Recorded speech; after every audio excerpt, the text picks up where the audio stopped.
BSc 5th same की paper 2 पढ़ रहे हैं हम। फिजिक्स की क्लास है। लास्ट क्लास में हमने फर्स्ट यूनिट सेकेंड यूनिट का इंट्रोडक्शन दिया था। अब हम लोग थर्ड यूनिट के बारे में पढ़ेंगे कि थर्ड यूनिट में क्या क्या है और क्या क्या हमको पढ़ना है। सबसे पहले है X-ray and X-ray spectrum. X-ray spectrum है क्या, ये कहाँ से आया, इस टॉपिक से रिलेटेड हम लोग कैसे जान सकते हैं कि एक्सरे स्पेक्ट्रम की खोज किसने की, समथिंग। तो एक्सरे क्या है, एक्सरे की खोज जो है एक जर्मन भौतिकवाद थे सेंटजन। कहाँ के वैज्ञानिक थे, जर्मन के थे, और वो कैसे थे, भौतिकवाद थे।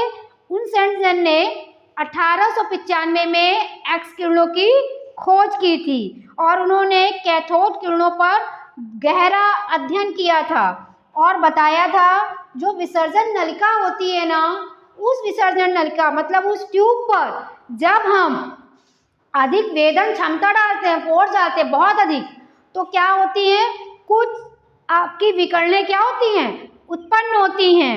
उस विकर्णों के उत्पन्न के लिए क्या होती है, एक अदृश्य किरणें आती हैं।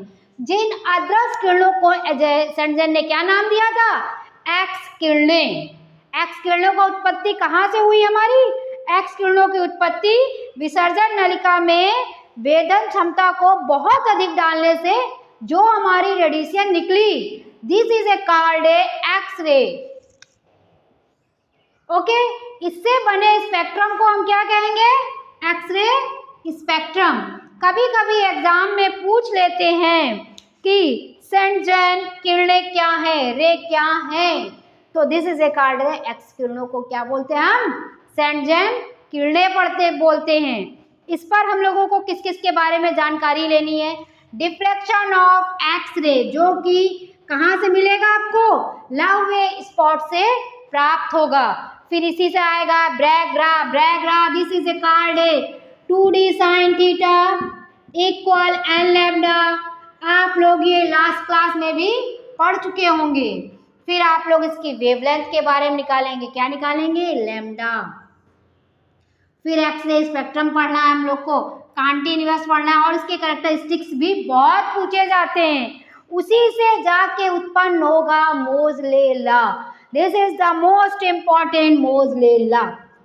ओके, फिर उसका एक्सप्लेनेशन पढ़ेंगे।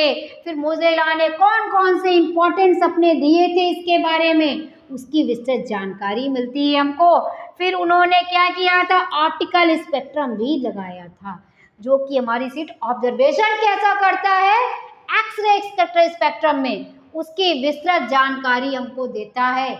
और एक वर्ड आता कॉन्टिन्यूअस, सतत विकास के लिए बहुत पूछा जाता है एक्सरे स्पेक्ट्रम में। ये सारी चीजें किसके अंतर्गत आएंगी, थर्ड यूनिट के लिए।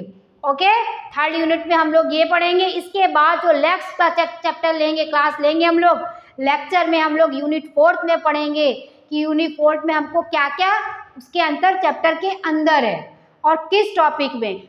आपको बता दें यूनिट 4 है मालकुलस स्पेक्ट्रा, उसके बारे में हम लोग सारी जानकारी लेंगे। Okay, write down.